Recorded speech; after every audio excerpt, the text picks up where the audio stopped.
Hello guys, nasa ilalim po tayo ng halaman guys, no. Kasi tapos nabawasan ko na yung ano dito guys, damo, tingnan niyo guys. Binonot ko. Ayan, binonot ko yung mga damo sa ilalim ng mga halaman. Linis na hanggang doon.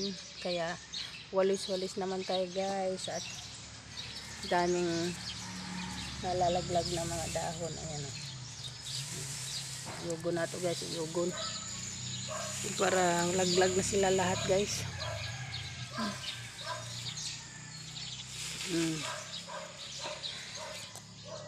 Yan, walis-walisin naman natin guys. Para kita ang linis.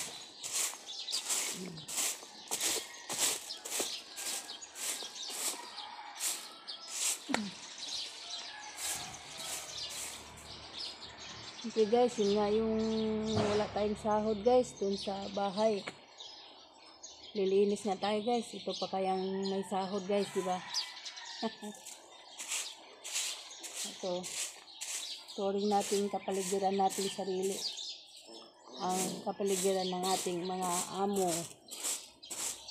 Yan, kailangan linisin natin. Nakatingin man sila o hindi, kailangan kumilos guys. Ganon ang technique dyan sa pangangamuhan.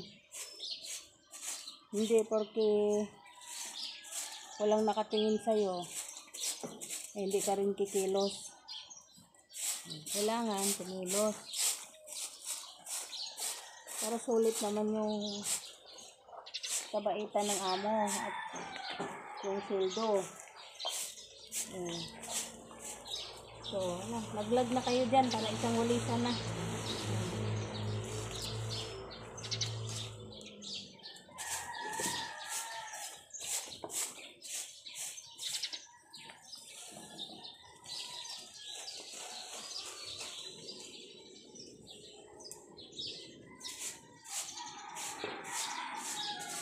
Nasa ilalim po to ng halaman guys, ornamental plants. Hindi po siya makikita kung hindi mo titignan. Makalat na pala, pero kaya kailangan sadyain mo talagang tignan. Marami na bang kalat para maasikaso din na linisin guys. Hindi yung kung ano lang yung nakikita mo, madaling makita, yun lang din ang lilinisin. Hindi yun ganun guys. Ito, diba?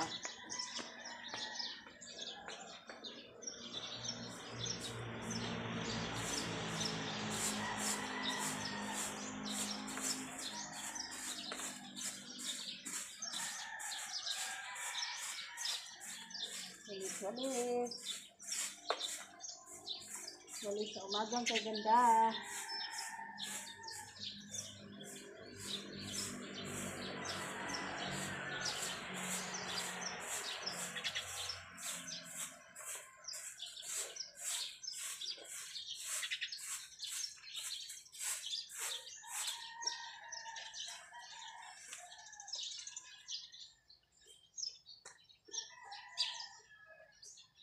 So guys, pag namulaklak to guys, yung snake plant, na ibig sabihin to guys, grasya ito guys, grasya.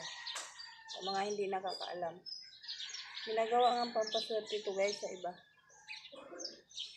Pinapatuyo nila, tapos iniipit dun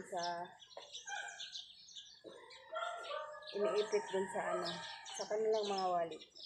Remember, snake is the lucky, ang tawag dyan, swerte daw ang snake. Merong ano guys, oh, linis ng dingding, oh. Ayan, linis ng dingding, oh. Kasi pinupunasan ko kaagad kapag may ano, oh, linis ng dingding, oh mga guys. Thank you for watching.